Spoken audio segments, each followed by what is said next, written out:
and welcome to my video lecture series. Okay, so last time we had started with the chapter on evolution, and we had started with modern synthetic theory. Now, as I told you last time, modern synthetic theory has basically three important points, right? Let me write down. So last time, under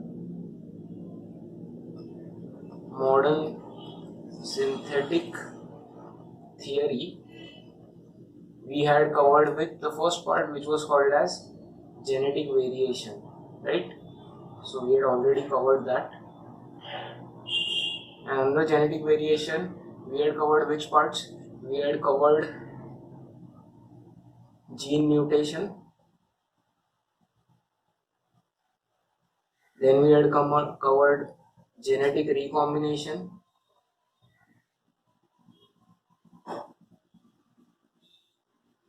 correct? Then we had covered something which is called as gene flow, right?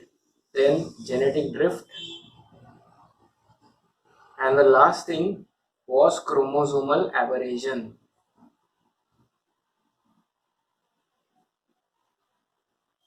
So we had studied all these parts in last time's lecture. Okay, today we are going to start with the second point under modern synthetic theory, which is called as it is called as natural selection. Alright, and if time permits, then we are going to finish with the last point, which is going to be called as isolation. And with that, we will complete with modern synthetic theory of evolution. Is this clear? Okay, so let us start with the next part, which is going to be natural selection.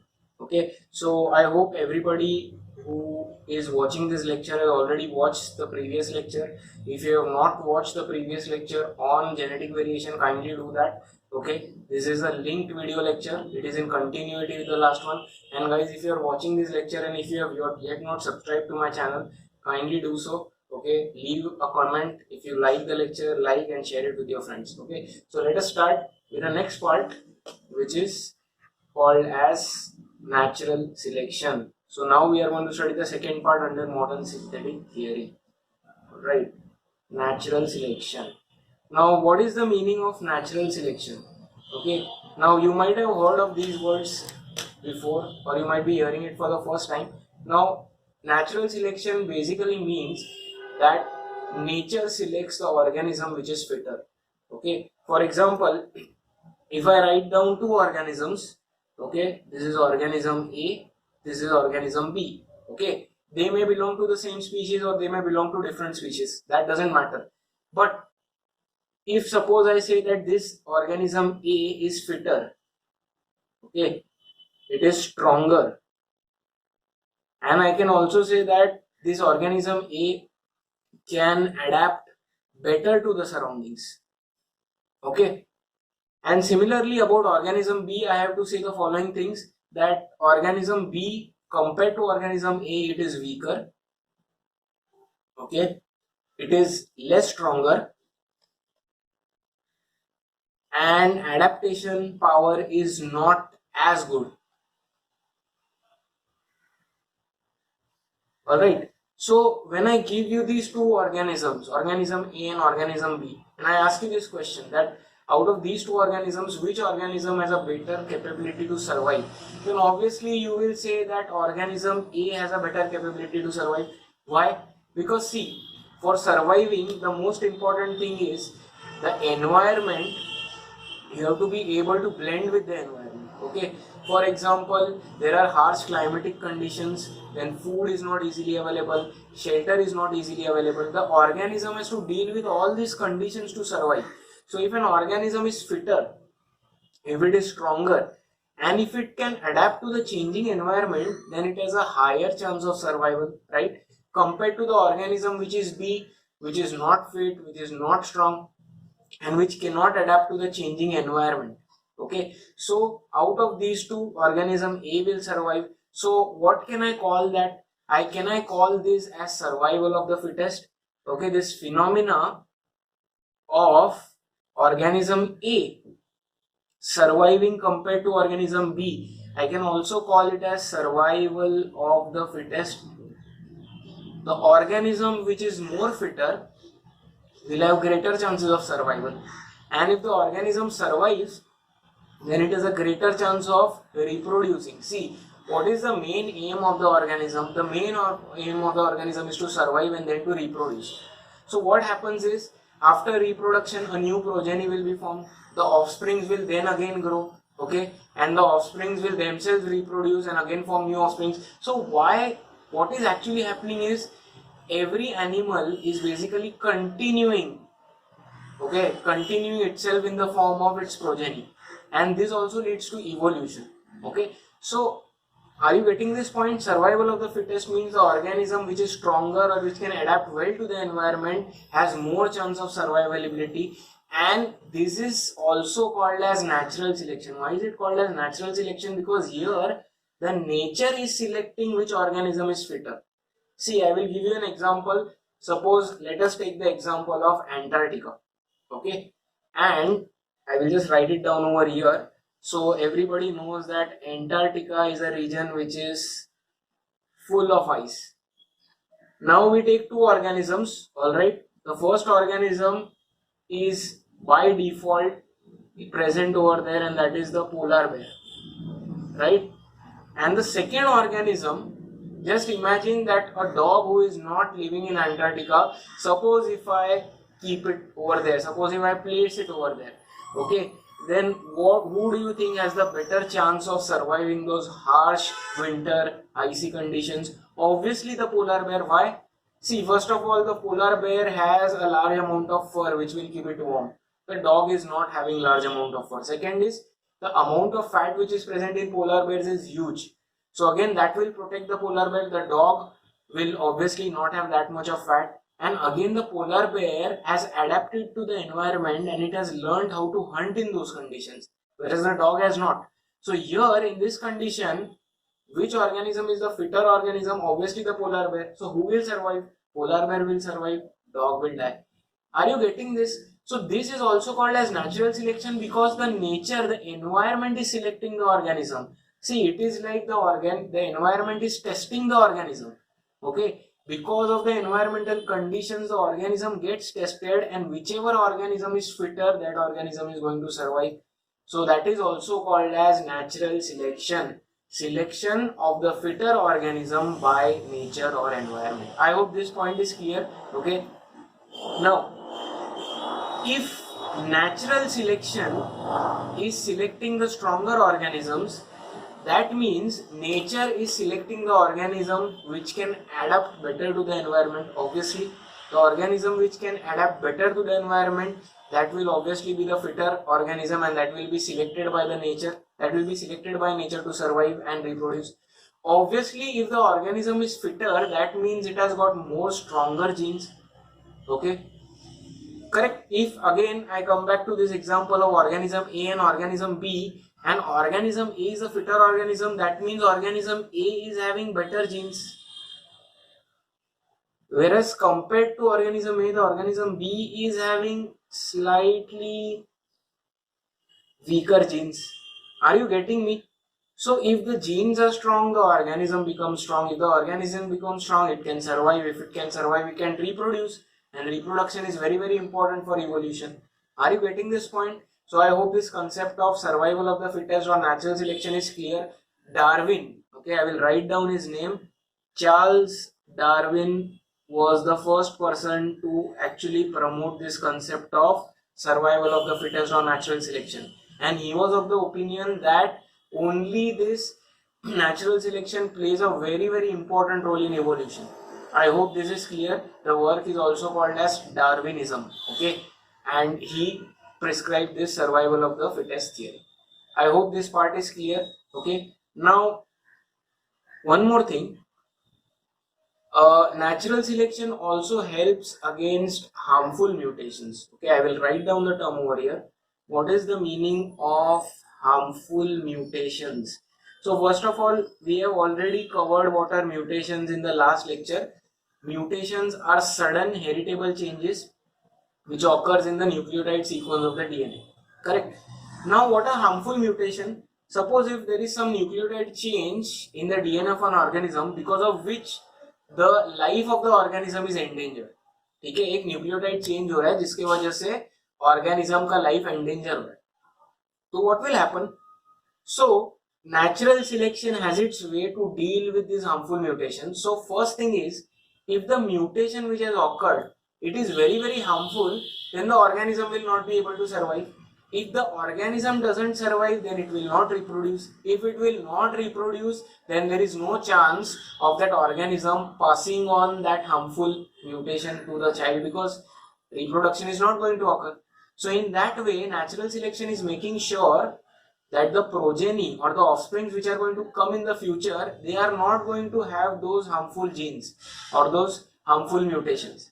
Second thing is, if the mutation is not so harmful and if the organism survives and if it reproduces, then still the offsprings will get those harmful mutations, but they will be recessive.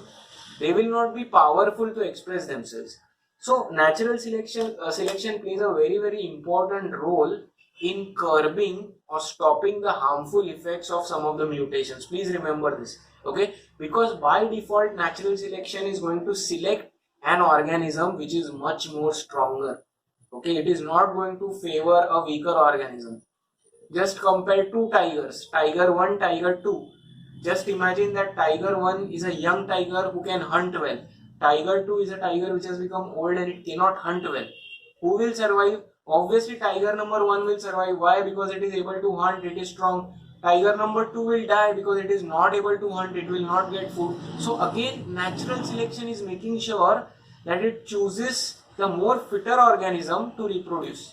Are you getting this point? Okay. And for evolution, reproduction is very important. I hope this point is clear. I hope how natural selection deals with harmful mutation, this point is clear. Okay. So because of natural selection, what happens is, so I'm just going to move down. What else happens is that the gene frequencies, alright, we have already studied this terminology, gene frequency. We have also studied something which is called as gene pool. So because of natural selection, so I'm just going to draw an arrow over here. Because of natural selection, both these values change. And because of that, what happens is evolution occurs. One more representation I will give you so that this point of natural selection becomes clear. Just imagine this is an organism, right? It reproduces and it gives rise to 3 offsprings, 1, 2 and 3. Now out of these 3, just imagine that organism 1 is fit, whereas organism 2 and 3 are unfit, right? Then who will survive according to natural selection? Organism 1 will survive. These 2 will not be able to survive. Organism number 1 will again reproduce, give rise to many other offsprings. So what is going to happen is, the fitter organism will survive. Because of that, in every generation the gene frequency and gene pool will change. You already know what gene pool and gene frequency is. So natural selection is playing a very important role in evolution. So that is about natural selection. Now in your book, they have basically given an example of natural selection which is called as industrial melanism. Okay, so we will study that example. Okay, I will explain to you what is the meaning of industrial melanism. So I will just write down the heading over here. Industrial melanism. Alright. Now, so the example is this, that in Great Britain, so I will write down over here, Great Britain, right? In Great Britain, before the industrialization, okay, because before the industrial revolution began, so obviously everybody knows that during the industrial revolution, industries flourished, okay, the economy flourished, but also at the same time pollution was huge, okay, because all the industries used to emit all the pollutants, and because of that the amount of pollution increased after the industrial revolution. Whereas before the industrial revolution, the pollution was almost zero, it was so less, right? So let us take two cases over here. Okay, case 1, we are going to study of the time period before the industrial revolution. So let me write it down over here. Okay, so case 1 is Great Britain. So I am writing it down in short. Before industrialization. And case number 2 is going to be about Great Britain after industrialization. So we are going to study these two cases to explain this example called as industrial Milanism. Okay. Now, in this example, we are going to talk about two species of moths. Okay, I will write down the word over here, M-O-T-H. Moths are insects just like butterflies, right? And the two species that we are going to be talking about are, first one is called as Biston betularia. I will first write down the names, scientific names. I am going to underline both the generic and specific names. And the second moth is Biston carbonaria. Alright. So I have written down the scientific names of both the moths. Now, what you need to remember is, first of all, the scientific names of both these moths, because all the people who are giving the NEET exam, this is very, very important. Even for people who are giving the 12th board exams, this can be asked, but for entrance exam students, this is very, very important. Please remember the names. Second thing, Biston betularia is a white colored moth. So please remember that this is a white colored moth. It is completely white. Whereas Biston carbonaria is a black colored moth. So both these moths belong to the same genus, but the species are different. One is a white colored moth, the other is a black colored moth. Now let us start with case number 1. Alright, so I'm just going to move this sideways. Okay. Now let us start with this first case. Now what is going to happen is, before the industrialization, the pollution is very, very less, or you can say that it is almost zero. Okay. So just imagine that there are trees over there in Great Britain. Now what happens was, during that time before the industrialization, the trees were covered with lichens. Okay. So I am writing down the word lichens. What are lichens? Does anybody remember? We have already studied lichens in the 11th standard. So lichens are basically a symbiotic association of algae and fungi. Please remember this. Algae and fungi living together symbiotically, that association is called as lichens. Now this is not important for this example. What is important is, lichens are pollution indicators. Please remember. Okay. I am writing down over here, lichens are pollution indicators. Why do we call them as pollution indicators? Because lichens do not grow in areas which are polluted. In fact, lichens cannot grow even in areas having little pollution. So in cities like Mumbai, there is no chance that you will find a lichen growing on tree. Okay. Whereas if you go to some areas which are not polluted at all, if you go deep inside the forest, there is a chance that you might see lichens. Now what are lichens? So lichens are basically whitish colored layer. Okay. They are obviously a symbiotic association between algae and fungi, as I told you. So they grow as a layer on the trunks. Okay. So the trunk, the brown colored trunk of the trees, they are covered with lichens, and these lichens are whitish in color. So what used to happen is, before the industrial revolution or before industrialization, the pollution was minimal, or it was zero. So the lichens used to grow on the trunks. So the entire trunk of the tree, that used to be white in color. Are you getting my point? So suppose if I draw this trunk over here, alright, just imagine that this is the trunk. Okay.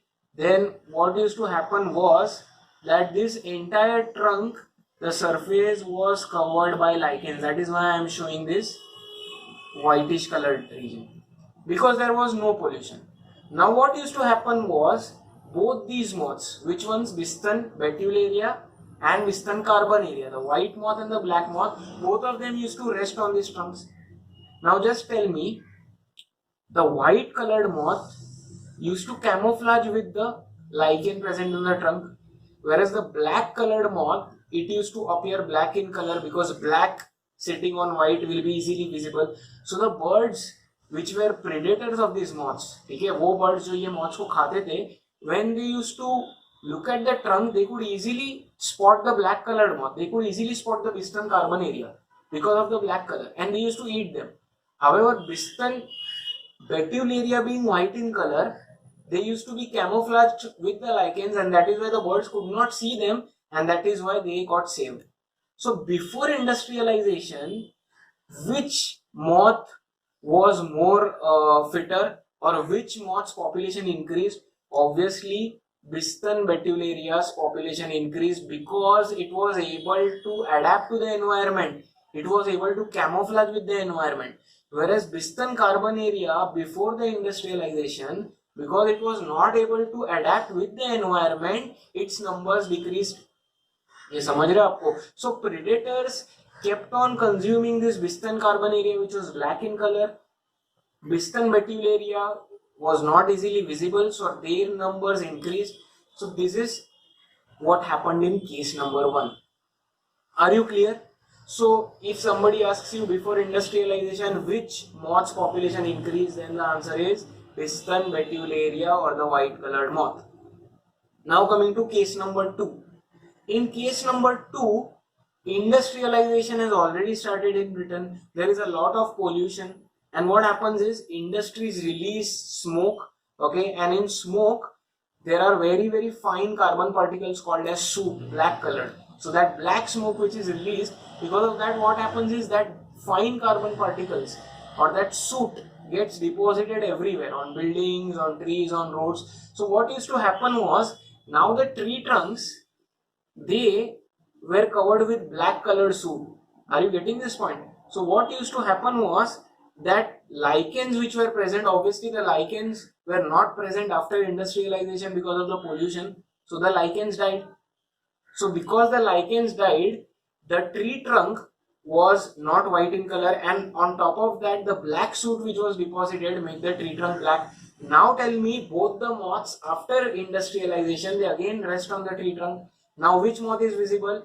The white colored moth becomes visible because its background is black, whereas the Biston Carbonaria, which is the black moth, it gets camouflaged. So now the predatory birds, they hunted which moth? They hunted Biston Betularia. They could not see the Biston Carbonaria. So after industrialization, which moth's population increased? Obviously Biston Carbonaria's population increased. Are you getting my point? So over here, what we are going to show is after industrialization, or in case 2, Carbonaria survived, Betularia did not survive successfully. So in this case number 2, who was more successful? Carbonaria was successful.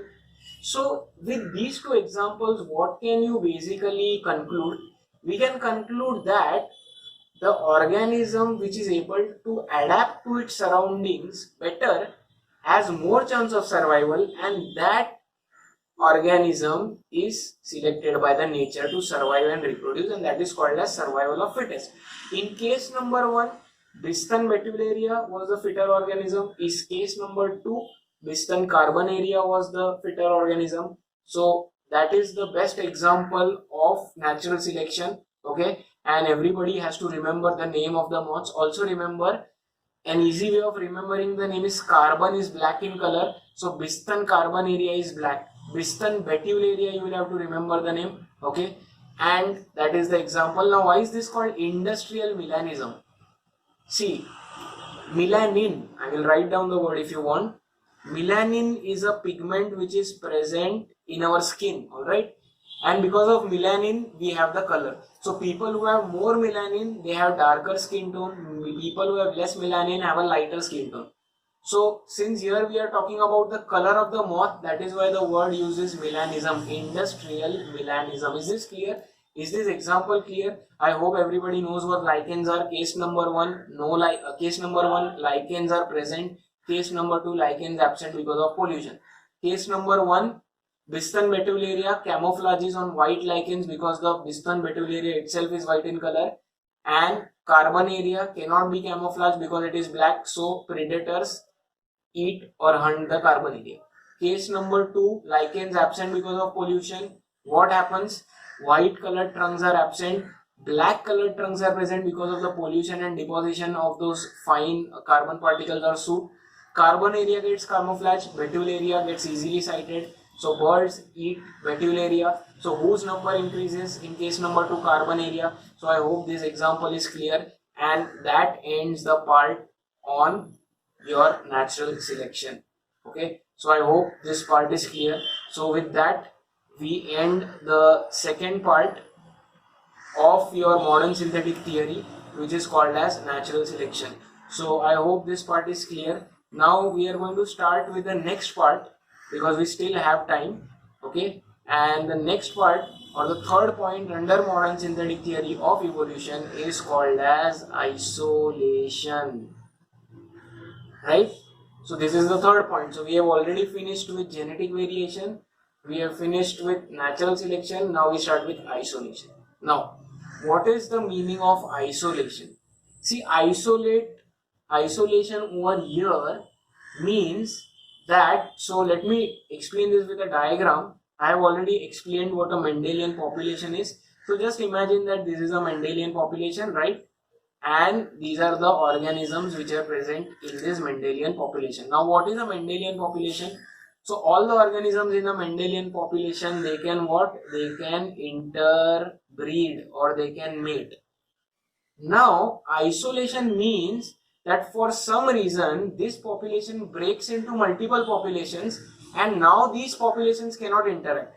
So for some reason, if I say that this population gets divided into 3 regions, 1, 2 and 3, okay, for some reason these populations get separated, and now these separated populations, they cannot interact. So if I call this as A, this is called B and this is C. So A plus B plus C was earlier this entire area, right?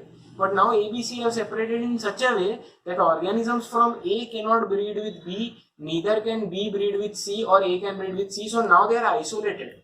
They are separated from each other and gene flow will not take place. This is called as isolation. Are you getting me? So isolation is when members of the same Mendelian population get separated due to different reasons and now they cannot interbreed. Okay, so that is called as isolation. I hope this is clear. Now isolation can occur because of 2 important reasons. So I will write down the reasons over here. Okay, isolation can be because of geography, which is called as geographical isolation, or it can be because of reproductive isolation. So you have to study both these types. You have to study geographical isolation also and reproductive isolation also. What is the difference? Now, I hope isolation part is clear. So initially the entire Mendelian population, all the organisms were interbreeding, but because of some reason that population got divided into many parts, and now each of these parts is not able to interbreed because they are separated from each other either by geographical isolation or by reproductive isolation. Okay, now let us start with the first part, which is called as geographical isolation. So I will rub this off. Okay, so now just imagine, so I'm going to write down the name of the heading, and that is geographical isolation. Now what happens in geographical isolation is, now these 3 populations which have been isolated, basically in geographical isolation they are separated by a geographical barrier. Please remember this. Okay, a geographical barrier basically separates these populations. So what is the example of a geographical barrier? Very simple: mountains or oceans or rivers or lakes or glaciers. Okay, so if I am showing this green colored area over here, that means that these green colored barriers are present between this isolated population. They may be mountains, they may be rivers, lakes, oceans, glaciers, many things. And because of this geographical barrier, organisms from this population, they are not able to go to this population. Similarly, so gene flow is not occurring. And because of that, what happens is this population A will become isolated, B will become isolated, C will become isolated. Also remember, because of the geographical barriers, each population will receive a separate climate. So I can say that population A will get climatic condition 1, this will get climatic condition 2, and this will get climatic condition 3, because they are geographically separated and each geographical area has a separate climate, and also they are isolated. So what will happen is, now all these populations are not able to communicate or interbreed with each other. They are completely separated because of the barriers. Also they have different climatic conditions, so each population will give rise to new variations and you will get new species. So you can say that species A will give rise to a new species, species B will give rise to a new species, C will give rise to a new species, because each one of them is supposed to adapt to a new climatic condition. Everybody is not having the same climatic condition. Are you getting me? Somebody will have to adapt with warmer conditions, some will have to adapt to cooler conditions, some will have to adapt to rainy conditions, and because of that the evolution will change in all these areas. This type of isolation is called geographical isolation. Simple. Are you getting me? Best example of geographical isolation is shown by organisms which are called as Darwin's finches. Okay, finches are basically birds. So what Darwin used to do was, he used to do all his research on a place which was called as Galapagos Islands. Okay, and these islands were all separated from each other due to geographical variation. So on every island that he went, he saw this finch. Now this finch is a type of bird, but finch present on each island was slightly different. Why? Because that finch was exposed to different climatic conditions, and also because of the geographical barriers, the finches from each island could not breed with the finches on other island. Are you getting this point? So the shape of the beak of each of the finch was different in each territory. So this is the best example of geographical isolation. So I hope you have understood this. Basically, geographical barriers or geographical entities separate the populations which were earlier together and used to interbreed. Is this clear? Okay, so this is your first type of isolation, which is called as geographical isolation. Now we come to the next part, which is called as reproductive isolation. All right, so the second part under isolation is called as reproductive isolation. Now what is the meaning of reproductive isolation? So these organisms now are not separated by geographical barriers. So now the organisms which cannot interbreed because of reproductive isolation, they are all living in the same area. They are not separated by geographical barriers like mountains, rivers, lake, oceans, but still they cannot interbreed with each other. Why? Because of many different reasons. Okay, so we will see the reasons. Now reproductive isolation is further divided into two types. Okay, the first one is called as pre-mating or pre-zygotic isolation mechanism, and the second one is called as post-mating or post-zygotic isolation mechanism. Okay, so reproductive isolation is divided into these two types, and there are further divisions of each of these types as we are going to see ahead. Okay, so pre-mating or pre-zygotic means before the zygote has been formed, and post-mating or post-zygotic means after the zygote has been formed. So zygote is formed when fertilization occurs. Now under this first part, okay, under the pre-mating or pre-zygotic isolation mechanisms, the further types which are given are, I am just going to write down. The first one is called as habitat isolation. The second one is called as seasonal isolation. I will explain all of these terms to you. The third one is called as ethological isolation. Okay, and the last one is called as mechanical isolation, right? Now first let us study these four, then let us move on to post-zygotic. So we have already studied what is geographical isolation. You know, geographical barriers will basically they will divide the two interbreeding populations from each other, so gene flow will not occur and these two populations will never be able to interact with each other. That is geographical. Now coming to reproductive isolation, first is pre-zygotic or pre-mating. Because zygote is not formed, so it is pre-mating. If zygote is formed, then it is post-mating. So first mechanism under pre-mating or pre-zygotic is called as habitat isolation, right? So what is the meaning of habitat isolation? Now habitat isolation means, just take the example of snake, okay?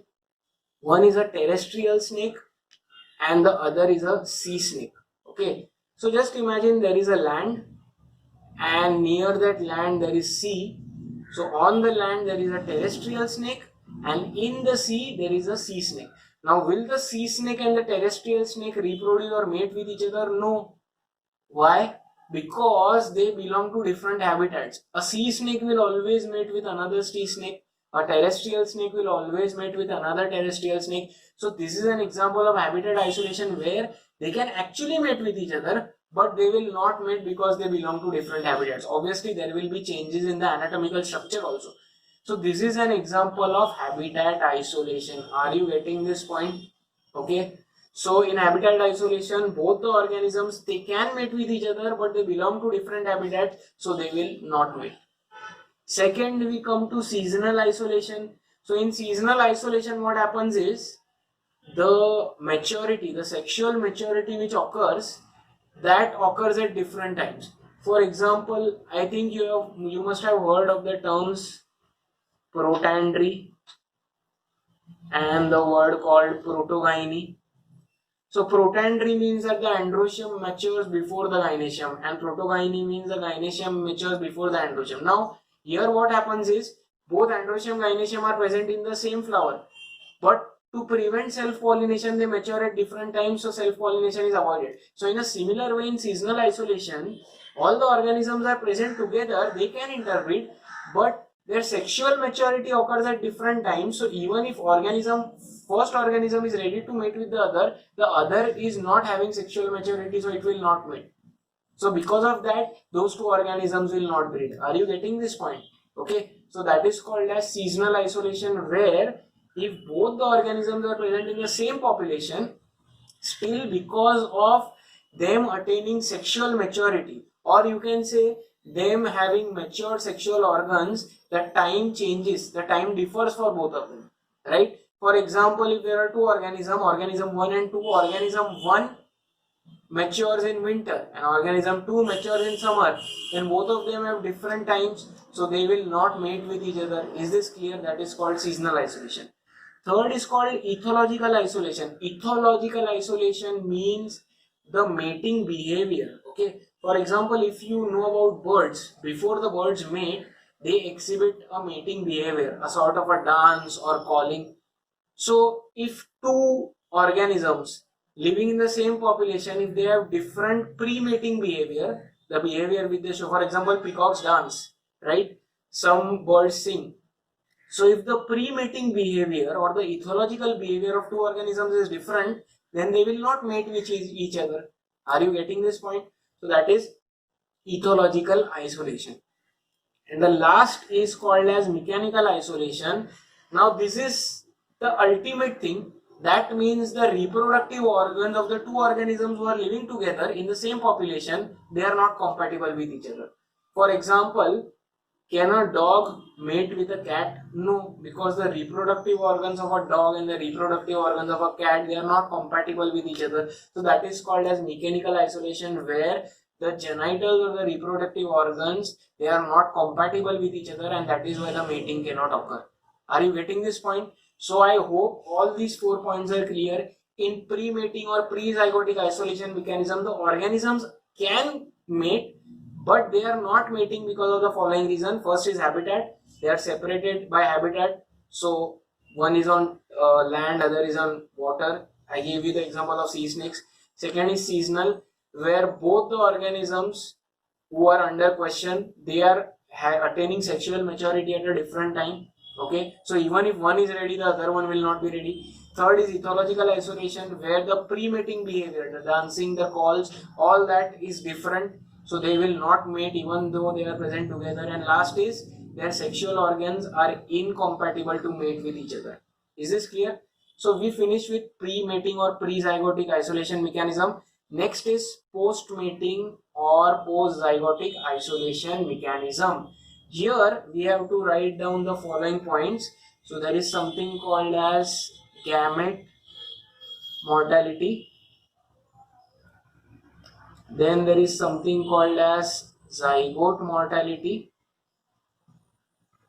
And the last thing is called as hybrid sterility. I hope you are getting this. Now, let us just go through this. So, in the first part, when we studied this pre-mating or pre-zygotic isolation mechanisms, we basically made sure that the zygote is not formed, mating doesn't occur. Now, this second thing which we are going to study, post-mating or post-zygotic isolation mechanism, the zygote has already been formed or mating has already occurred. So now how do you prevent fertilization? So about that we are going to study. First is called gamete mortality. So just imagine that the two organisms in the population, they have mated. The male has released the male gametes into the female, but for some reason, before the two male gametes come, before the male and the female gametes combine, one of the gamete dies. Okay, so will the pregnancy take place? No. So the offspring will not be formed. So the zygote will not be formed. So that is called as gamete mortality. So even after mating, when the male gamete is inserted into the female, before the male and female gamete can meet, either the male gamete dies or the female gamete dies because of a shorter lifespan, and that is called gamete mortality. So fertilization is avoided. Second is zygote mortality. So in the second point, even if the fertilization occurs, just imagine that the male and the female have undergone mating, the male has released the male gamete inside the female reproductive system, and both the male and female gamete have united against sperm, and now zygote has been formed, but the zygote dies.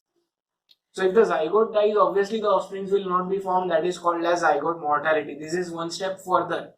And the last is, even if the zygote is formed and a new organism is formed, obviously that new organism will be a hybrid, right? So now that hybrid will not be able to form gametes because of a problem in its gametogenesis. I will write down the word over here. Okay, the word is gametogenesis. Gametogenesis is the process of formation of gametes, okay, and it occurs through meiosis. So what happens in this last point, gametes hybrid sterility, is that the gamete mating will take place, the gametes will unite, the zygote will be formed, and it will grow into a new organism. But that new organism, which is a hybrid, it will not have gametogenesis, meiosis will not occur, it will not be able to form gametes, and that hybrid will remain sterile. That means it will not be able to reproduce. So in this second part of isolating mechanism, reproductive isolation mechanisms, we have seen that even after mating, the offspring is not being born, or even if the offspring is being born, it cannot reproduce itself.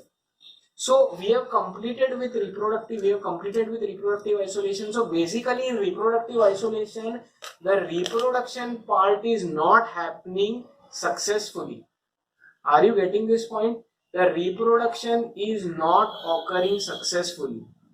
Either it is before mating, that is it is called pre-mating or pre-zygotic, or it is after mating, that is post-mating or post-zygotic. what is happening is reproduction is not occurring successfully, and even if the offspring is formed, it itself is sterile. So I hope this reproductive isolation is clear. Alright, so we have finished with geographical isolation, we have finished with reproductive isolation. Now let us just make a final summarization flowchart of whatever we have studied up till now. Okay, so this is going to be the summarization of entire modern synthetic theory of evolution, because we have finished with the theory. Okay, and with that we have finished with the unit of modern synthetic theory. Now the last unit of human evolution remains in this chapter. So modern synthetic theory of evolution is further divided into three parts, right? The first part was what? It was genetic variation. Now under genetic variation, which were the points? Do you remember?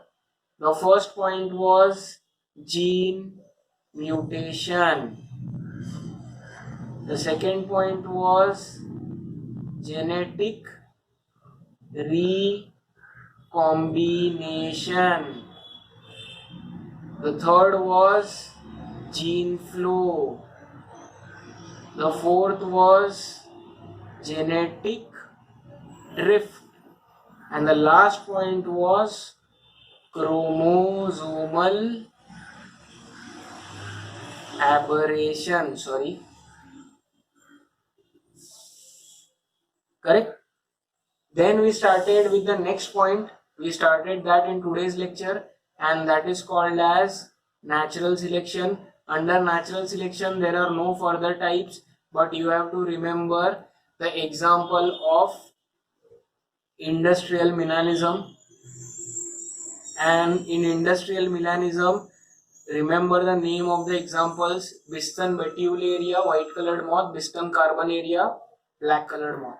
Okay, and then we finished with the last part of the modern synthetic theory, which is called as isolation, right? Now isolation is further divided into first, which is called as geographical isolation, correct? And under geographical isolation there are no further types, but example is of Darwin's finches, correct? And then after that, the second part under isolation was called as reproductive isolation. Is this clear? Now reproductive isolation was again divided into two parts, right? The first one was pre-mating or pre-zygotic. So I will write down pre-zygotic over here. Okay. And the second one was post-zygotic. Under pre-zygotic, what were the examples? The first one was called as habitat isolation, right? When the two organisms have different habitats. Second was seasonal isolation, when the organisms undergo sexual maturity in different times or seasons. The third one was called as ethological isolation. Ethological, okay.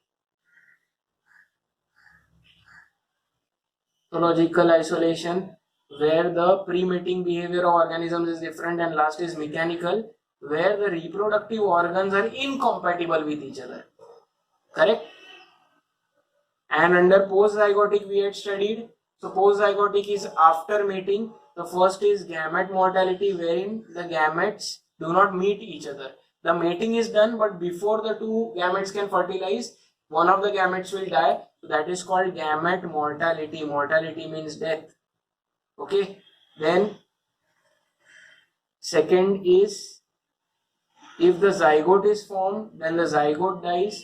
So zygote mortality. And the last one is, even if the zygote successfully gives rise to an organism, the hybrid which is formed, it is sterile, it cannot reproduce due to non-functional gametogenesis. It is called hybrid sterility. Example of hybrid sterility is mule. So horse and donkey, this is the best example. Horse and donkey, when they reproduce with each other, what happens is mule is the offspring which is formed, but it is an example of hybrid sterility. The mule cannot reproduce. So example over here is mule. Are you getting this point?